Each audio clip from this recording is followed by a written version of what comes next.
Hello everyone, আমি makeup artist Rajib আর welcome my YouTube channel. আর আজকে আমি তোমাদের সাথে শেয়ার করতে চলেছি একটা এইচডি মেকআপ টিউটোরিয়াল। আর তোমরা দেখে জানাও আজকের মেকআপটা কেমন হয়েছে।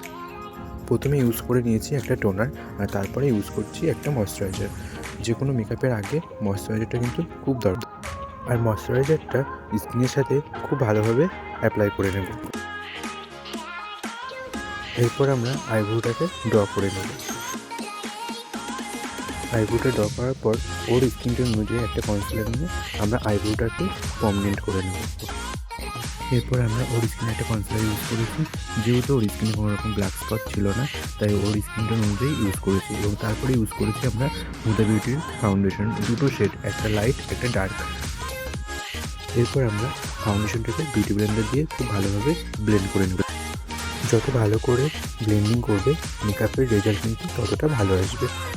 এরপর ইউজ করেছি একটা ফিক্সিং টোনার। তারপরে আমরা আইব্রো ব্লেন্ডিং করে নিয়েছি যাতে মেকআপটা আরও বেশি লং লাস্টিং হয়।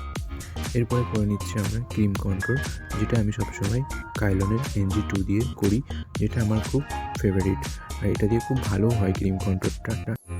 এরপর আরেকটা ব্লেন্ডার দিয়ে আমরা ক্রিম কন্ট্রোলটাকে খুব ভালোভাবে ব্লেন্ড করে নিয়েছি।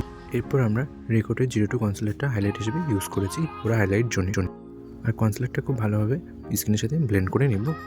তারপরে ইউজ করেছি একটা পাউডার কন্ট্রোল, যেটা ফরওয়ার্ড 52, আর ক্রিম কন্ট্রোল করলেও পাউডার কন্ট্রোলটা কিন্তু খুব দরকার। এরপরে ইউজ করেছি লুজ পাউডার মেকআপটাকে ভালোভাবে সেট করে নেওয়ার জন্য।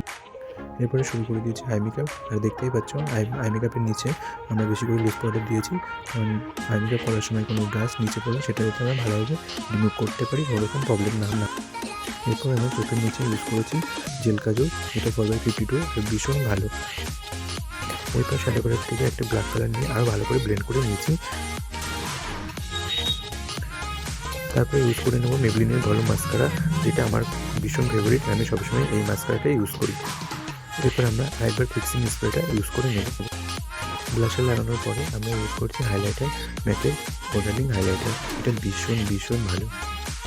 মেকআপ কমপ্লিট হয়ে গেছে। এবার শুরু করেছি কলকা, আর কলকা করতে আমার পুরো সময় লেগে গেছিলো, কারণ কলকা করতে আমার প্রচণ্ড হাত কাঁপে।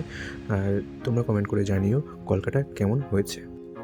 ফার্স্ট টাইম অনেকটা সময় নিয়ে কলকা করেছি, আর তোমরা অবশ্যই কমেন্ট করে বলো কলকাটা কেমন হয়েছে।